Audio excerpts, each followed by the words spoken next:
Hi, everybody. This is Glynis. Welcome to my podcast, the first podcast, episode 1. I wanted to dive into explaining why narcissists look so confident, but really inside they're empty, and why they turn to porn, constant stimulation, why they gaslight partners, and why it was never about you. Like, really, their confidence isn't real. They do look strong and sure of themselves, but this confidence is really all just an act. Real confidence is quiet, and narcissist confidence needs attention to survive.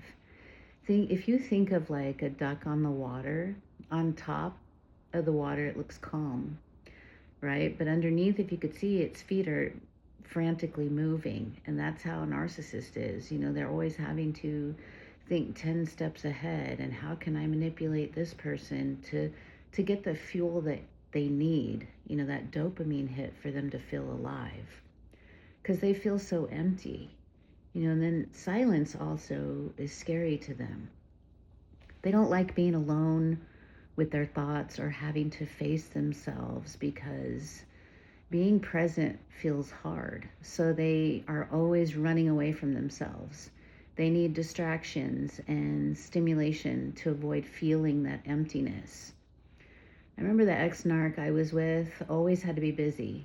He always worked overtime, when other people didn't want to. He always had to be doing something, working on cars, or just constantly busy. I don't think he ever knew how to just sit and be in quiet, because when they're in the quiet, their thoughts get loud, and they can't stand that. So they love to live on chaos and to feel powerful. So they do feel alive. So anything or anybody that causes an emotional, like anything they do that causes an emotional response, it gives them a thrill. It's a dopamine hit. That thrill of living on the edge, constant need for them to feel alive, that they're powerful.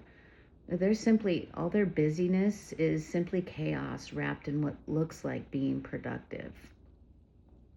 And then also, this is another reason pretty much all narcissists, because they are empty inside. And I've heard this from other creators, psychologists, that they're into porn. The porn gives them quick feelings without closeness or accountability. It's fantasy. Quick, easy access. It's all over the place. Their phone is porn movie 24/7 in their hand. And it gives them control without connection. But it's not about desire. It's about escape. They're always escaping themselves, right? They're always running. So they're chasing novelty and the next shiny thing, because they always need more, more, more. Just like a drug addict. They need harder, better, more. It just is never enough for them. And commitment feels too heavy. So fantasizing is way easier than living up to the love they promised you, right? And the future faking. So they objectify women because that's all narcissists see them as. They don't see them as human beings with feelings and emotions and a person to love, cherish, honor, and respect. They're merely objects there to provide the narcissist pleasure and provide for their needs and wants. But what's sad is how people normalize pornography, and men looking at other women, they'll say it's normal, like all men do it, or it's biological, and at least they're not cheating, they're just looking, or he'll never meet that girl in the porn or realistically be with her. So it's watered down, given excuses and justification. But just because something being common, just because it's common, does not mean it doesn't hurt you. But fantasizing over another woman or women, that deeply erodes you. Like every time his eyes wander, it tells you you're not enough. It's a quiet betrayal, and it cuts you open piece by piece. And he doesn't care how much it hurts you. He'll tell you you're overreacting or you don't have any self-esteem. But it's completely disrespectful and anything but innocent. It's betrayal disguised as normal. And protecting his ego is more important than protecting your heart. That's the bottom line here.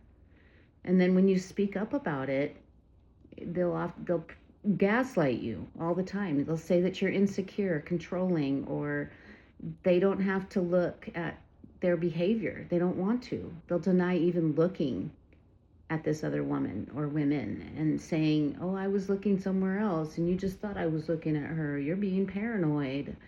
When you saw with your own two eyes, you looked directly at them. They were absolutely looking at this woman up and down, undressing her with his eyes. And it makes them feel so powerful that a simple look at another woman can evoke such emotion in you. And that's the narcissist feel. Again, that makes them feel so powerful. That's exactly what they want, so they don't have to feel that hollow emptiness inside of them. And for trauma survivors, we're hit harder with this because when you get the guts to bring this up to them, you're walking on eggshells when you do it because you know what's going to happen. Like, we've learned to stay quiet to keep the connection. And it makes it easier to accept behavior that causes pain because you learn that speaking up caused them to give you the silent treatment or discard you for hours, days, weeks, sometimes even months.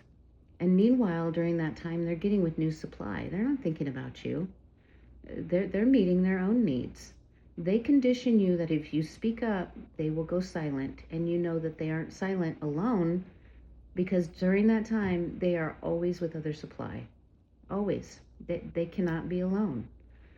And this always leads to cheating because porn and cheating come from the same place. They go hand in hand. They both avoid real closeness and responsibility. Whatever any person continuously thinks about, they're eventually going to act upon it, right? And again, the narcissist is always chasing the next shiny thing. They are never truly committed to any one person and have rotating supply. And if they apologize, saying sorry doesn't fix emptiness. Their apologies are hollow, meaningless, just as the words I love you from them are. Because without real change, the pattern does and will continue. But I want you to know something, that this is never about you. You could be Miss America, have a perfect body, the perfect hair, the kind that, they say that it's their type, you're their type. They would still turn to porn, have wandering eyes, and they would still cheat. Because no one person, no matter how perfect they are, can ever fill a hole that deep. That's within the narcissist. Like, here's a colander metaphor. The colander when you drain noodles or something like that. Imagine that. The bowl with the holes in it, no matter how much water you pour in that colander, it's going to leak out. This is how a narcissist is. They cannot hold love. But in the meantime, this makes you feel invisible, makes you feel like you're replaceable, makes you feel unseen. It's shattering. And it takes a shot to your self-esteem. And